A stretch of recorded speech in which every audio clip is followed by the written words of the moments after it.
Hello and welcome to Live Life Balanced.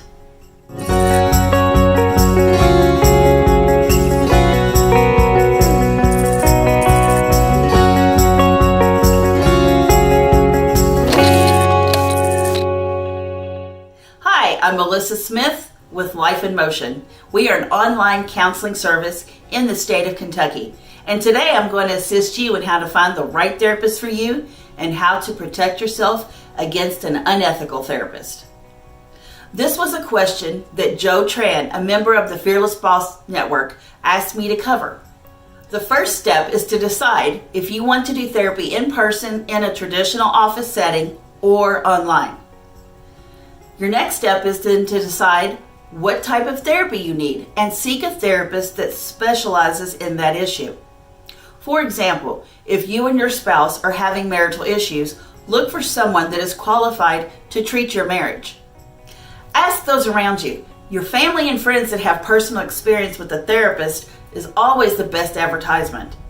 Advertising for therapy is actually somewhat new. Therapists used to rely solely on word of mouth and personal referrals. This was due to the stigma attached to mental health. Therapists and interest groups such as Psychology Today and the American Association for Marriage and Family Therapy, as well as others, have worked very hard to take the stigma away from the mental health issues, and it's more mainstream now. Despite advertising, word of mouth is still the best advertisement. Check out your state where you live. The licensing board for your state keeps a record of all therapists and any sanctions that have been brought against them. This is extremely important, especially for your safety. For example, if you are looking in the state of Kentucky, you can Google Kentucky Therapist Board and you will find the License of Professional Counseling and the Marriage and Family Therapy Boards. You then go to the Active License Directory and do a search. This is also a great resource if you find a therapist but you want to verify their license or bring a complaint to the board. These are the people that allow therapists to practice and give them their credentials. Do not rely on articles or advertisements sponsored by specialty groups, as these are usually paid for by the therapist and may be a little dishonest and misleading. The specialty group also does nothing to separate the ethical from the unethical therapist, and it's not a guarantee that you're getting a well-trained therapist. For example, let's say you come across a therapist and she claims she specializes in any issue and can see you online in any state. This is extremely unlikely and untrue. Here's why. In regards to specialties, no one can be a specialist in all areas. We have to go through postgraduate school and study a wide variety of issues, but after you get your license, there's continuing education classes. This is where a therapist will develop their specialty, knowledge, and skills by focusing on the classes that means the most to them personally. There is not enough time to become an expert in all areas, so look for someone that is focused on your particular issue. In regards to seeing clients online in any state, this is highly unlikely, if not impossible, for one person to be licensed in every state to be able to practice online.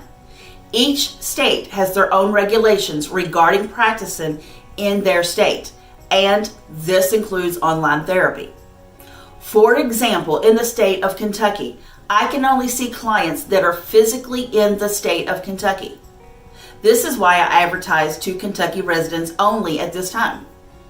I eventually will become licensed in other states, and I will also have other therapists from other states to represent their state.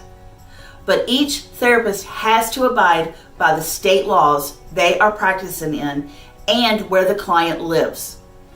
You can see that it would be costly to pay for a license in every state and to abide by every state's laws. Once you find a therapist, visit their website.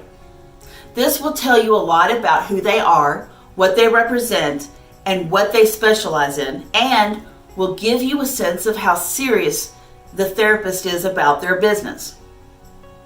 Look at the pictures of the therapist.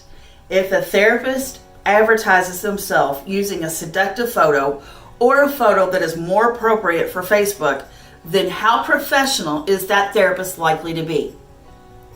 Therapists that are highly professional take their reputation serious and would never display unprofessional or lewd pictures. This is a sure sign that they themselves have self-esteem issues, so stay away. While on their websites, do they provide their credentials, their state license number, or a way to file a complaint?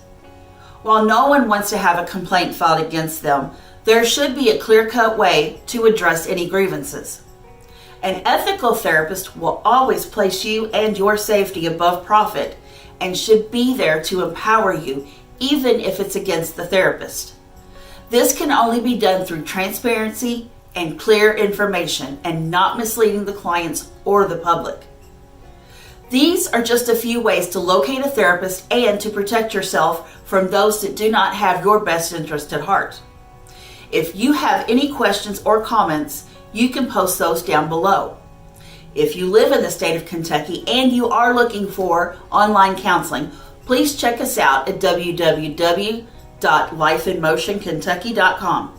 For the next few weeks, your first session will be free, so you can try online counseling. Please support us and hit the subscription button and the notification bell to keep up to date.